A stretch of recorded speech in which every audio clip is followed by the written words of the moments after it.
የኔ ታሪክ ያለ ፍቃሪ ስለተጠቀምሽበት ነው። በቃሽ፣ እሺ ይበቃሻል፣ በቃሽ። ቆይ እኔ ምንድን ነው ያደረኳችሁ? ንገሩኝ እስኪ። ቆይ ምሩ ንገሪኝ እስኪ፣ ምሩ ንገሪኝ። ቆይ እኔ ከአንቺ በምን አንሳለሁ? ንገሪኝ እስኪ። ቆይ ኪሩቤል እኔን ለምንድን ነው መውደድ ያቃተው? ቆይ ንገሪኝ ምሩ፣ አስረጅኝ። እኔ ከአንቺ የተሻልኩ ጤነኛ ሰው ነኝ አይደል? ለምን? እሺ ንገሪኝ። ለምን ምሩ? ለምን? አስረጅኝ እስኪ ምሩ። ኪራ ንገረኝ። ቆይ ከኔ ያጣው ነገር ምንድን ነው? ንገረኝ ኪራ፣ ንገረኝ። ቆይ እኔ ላንተ ያልሆንኩት ምን አለ? አስረዳኝ እስኪ ኪራ፣ ንገረኝ። ዝም አትበለኝ። ለምንድን ነው ልትወደኝ አልቻልከው? ቆይ ንገረኝ እስኪ። እኔ ለአንተ ስል ስራዬን አልታውኩም? እኔ ለአንተ ቆንጆ አይደለሁም? ስራዬን ትቼ ለአንተ ስል ቤት ተቀምጬ ነበር። ንገረኝ። እምነትና ለሰው ልጅ ክብር ነው እሺ የጎደለሽ? እምነት አይደለ? እምነት ነው ያጣሁት። አንቺ በእኔ ቦታ ብትሆኚ ምንድን ነበር የምታደርጊው? አስረጅኝ። ምንድን ግማሹ በደስታ ግማሹ በሀዘን የሆነበት እንግዲህ የዛሬው የጽናት ድራማን እዤላችሁ መጥቻለሁ። ቤቲ በሀዘን ተይዛለች። ጽናትና አንድነት ደግሞ እውነታውን ስላወቁ ማለትም ጽናትም እውነታውን ስለሰማች አንድነትም ልጇን ስላገኘች በደስታ ውስጥ ይገኛሉ።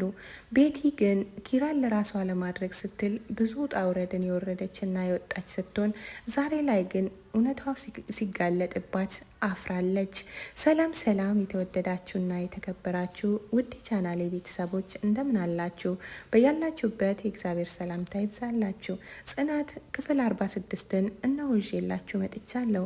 ለዚህ ቻናል አዲስ ከሆናችሁ ሰብስክራይብ በማድረግ ቤተሰብ አድርጉኝ።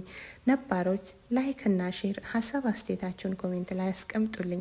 ታዲያ ጽናት ዛሬ ደስ ያላት ትመስላለች። ምክንያቱም እውነታውን ሰምታለች። እውነት ብትቆይም ተደብቃ አትቀርም እንደሚባለው ዛሬ ኪራ ያለውን ነገር ሁሉ አውጥቶ ተናግሯል። አንድነት ወደዚህ ቤት የመጣችው ነገሩን ጽናትን ለመከታተል እንጂ ስራ ለመስራት እንዳልሆነ አንድነት ለኪራ ተናግራ ነበረ። ኪራም ይሄንን ሰምቶ ጽናት እንዳትሰማ በማለት ነገሮችን ወደ ማስተካከል አምርቶ ነበረ። ታዲያ ዛሬ የአንድነትን ልጅ ወደ ቤቷ መልሶላት እውነታውን ለመናገር ሲል ድግስ ደግሶ ቤቲ ደግሞ ይሄ ዛሬ የቀለበቴ ቀን ነው ስትልም በደስታ ወደዛ ቤት መታ ነበረ። ጽናት እንግዲህ ኪራ ቀለበት ሊያደርግ ነው የሚለው ቃል ከአይምሮዋ በላይ ነበረ። ማመንም መስማትም አትፈልግም። ይሄን እንዴት ለመቋቋም ስትል ወደ መጠጥ ቤትም ማምረታ ነበረ። ጠጥታም እንግዲህ ሰክራ ወደ ቤት ይዟት መጥተው ነበረ። ነገር ግን እዛው ቤት አድራ ጠዋት ስትነሳ ሰክሬ ፕሮግራምህን አበላሸው እንዴ በማለትም ኪራን ተናገረችው። ኪራ ደግሞ አረ እንደዛ አይደለም፣ ሲጀመርም ፕሮግራሙ ዛሬ ነው፣ ይልቁንስ ተነሺና አንድነትን አግዣት ሲልም ተናግሯት ነበረ። እሷም እሺ ግን አስበህበት ነው ይሄን ነገር እያደረክ ያለኸው ብላም ጠይቃ ነበረ። እሱ ግን እውነታውን በልቡ ይዞ ነገሩን እንደ ጠላትና እንዳልፈለጋት አስመስሎ ሲናገር ነበረ። ታዲያ ቤቲ ወደ ቤቱ ስትመጣ ሁሉም ነገር አምሮና ደምቆ ነበር የጠበቃት። እሷም እውነት መስሏት ነበረ። ነገር ግን እውነት ተደብቃ አትቀርምና ኪራ ይሄን ሁሉ ያደረገው ለጽናት እንደሆነና ጽናትን ለማዳን ሲል ይሄን ሁሉ ነገር እንዳደረገ በይፋ ዛሬ ለጽናት ተናገረ። አስቀድሞ ለምሩና ለናሆምም ነግሮ ነበረ። ምሩና ናሆምም ይሄንን ሲሰሙ ደስታ ተሞልተው እዛው ቤት ተመልሰው መጥተው ነበረ። ይሄን ባይነግረን ኖሮ እኛ እዚህ ቤት ተመልሰን አንመጣም ነበረ ስትልም ምሩም ለጽናት አስረድታት ነበረ። ታዲያ ዛሬ ቤቲ እንግዲህ ቅሌቷን ተከናንባ ከዚህ ቤት በጭራሽ አልወጣም፣ ኪራ ከኔ ውጭ ሌላ የሚወድ ሰው የለውም፣ እኔን ይወደኛል፣ እኔን ያፈቅረኛል፣ እኔ ያለ ኪራ መኖር አልችልም ስትልም ቤቱን በጩኸት አድምቀዋለች። ጽናትም ተነሳችና በጥፊ ያጠናገረቻት። አንዱ ጥፊ ልጄን ያገደልሽብኝ ነው፣ አንዱ ደግሞ በኔ ገላ እሱን ስታስፈራሪ የነበረ ነው፣ አንዱ ደግሞ በዚች ምስኪንና ተጠቅመሽ ይሄን ሁሉ ተንኮል ስለሰራሽ ነው ስትልም እንግዲህ እጇን እየቀያየረች በጥፊ አጡዛታለች። ቤቲም ጥፊዋን እያጣጣመች እንግዲህ ከዚህ ቤት አልወጣም ስትልም ጩኸቷን አቅልጠዋለች። ይሄንን ያዩ ምሩና ናሆምም ጭራሽ ማመን አልቻሉም። አሁን ድራማው ይበቃሻል፣ ተነሽ ከዚህ ቤት ውጪ ብትባልም በጭራሽ መውጣት አልቻለችም። ይልቁንስ አንድነት ላይ ስታፈጥ ነበረ። እንደተለመደው ወደ ጎዳናሽ ነው ምመልስሽ ስትላትም ነበረ። ታዲያ እስከ ዛሬ ስታደርግ የነበረው ነገር ሁሉ ኪራን ለራሷ ለማድረግ ሳይሆን ኪራ እስከ ዛሬ ላባከነባት ጊዜ እስከ ዛሬ ለበደላት ነገር ሁሉ ዋጋ ለማስከፈል ስትል ነው። ታዲያ ይሄ ሁሉም አልተሳካላትም። ዛሬ ላይ ጭራሹኑ እሷ ዋጋ እየከፈለች ነው። ከዚህ ቤትም ብትወጣ አሁንም ድጋሚ ተመልሳ እዚህ ቤት መምጣቷ የማይቀር ጉዳይ ይመስለኛል። እና ኪራና ጽናት እንግዲህ አሁን ላይ ወደ ፍቅራቸው ሊመለሱ እንደሆነ ኪራም እንግዲህ ላንቺ ስል ነው ጽናት ይሄን ሁሉ ነገር ያደረኩት ሲልም ለሷም ተናገራት። እሷም እኔም እኮ ጠርጥሬ ነበረ፣ የሆነ ስልክ ተደውሎ ወዶ አይደለም ላንቺ ሲል ነው የሚል መልእክት ደርሶኛል ስትልም ተናግራለች። አንድነትም በመሃል ገብታ እኔ ነኝ የደወልኩልሽ፣ እኔ ነኝ እንደዛ ያልኩሽ ስትልም መለሰችላት። አንድነት ዛሬ ደስ ብሎኛል ልጄን ስላገኘው ስትልም ደስታዋን ገልጻ ፍልቅልቅ ብላ በደስታ ወደ ቤቱ ተመልሳለች። ታዲያ ይሄ ሁሉ ነገር ለቤቲ ግራ ገብቷታል። ቤቲ አሁን ላይ ምን እንደምታደርግም አታቅም፣ ምን እንደምትልም አታቅም። ምሩና ናሆም እንዲሁም ደግሞ የጽናት ጓደኛ ቁጭ ብለው ጉዳዩን ባለማመን ውስጥ ሆኖ እያዩ ነው። ታዲያ ነገና ተነጎዲያ ጽናትን ምን እንደሚደርስባት ለሁላችንም ጥያቄ ምልክት ነው። ምክንያቱም ቤቲ በዚህም ነገር አርፋ የምትቀመጥ አይመስልም።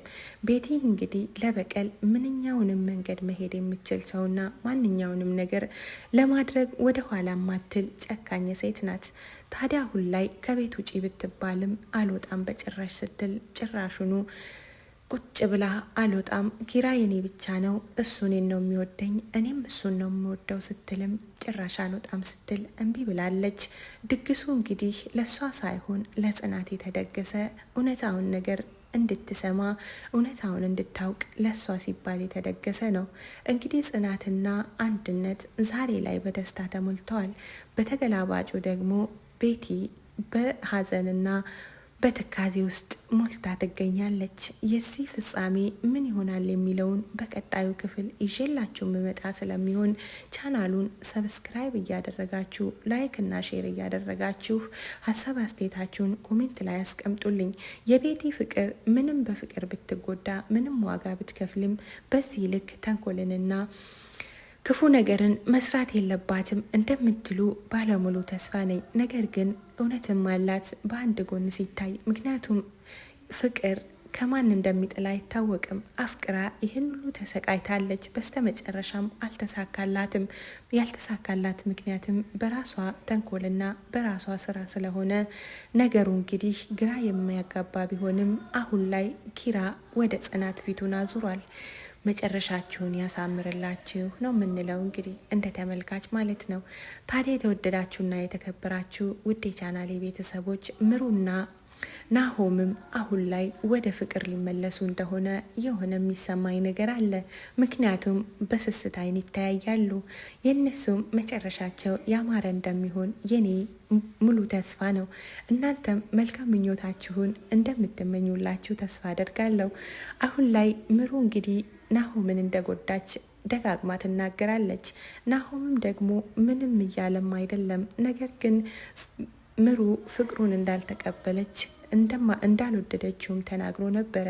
ታዲያ ከኪራና ከጽናት ፍቅር በኋላ የእነሱን ፍቅር ተመልሶ እንደምናይ ባለሙሉ ተስፋ ነኝ። የተወደዳችሁና የተከበራችሁ የቻናሌ ተከታታዮች ለዛሬ ይዤላችሁ የመጣሁት ፕሮግራም በዚህ ያበቃል። ቀጣዩን ክፍል ይዤላችሁ እስከምመጣ በያላችሁበት ዓለም ዳርቻ ሰላማችሁ ብዝት ይበልልኝ።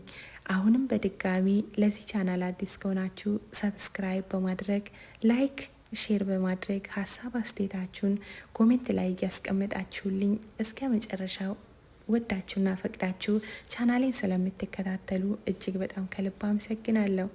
ቀጣዩን ይዤላችሁ እስከምመጣ ሰላም ሰንብቱልኝ፣ ደህና ሁኑልኝ። በያላችሁበት የእግዚአብሔር ሰላምታ ይለያችሁ። ባይ ባይ እያልኩ ከወዲሁ እሰናበታችኋለሁ።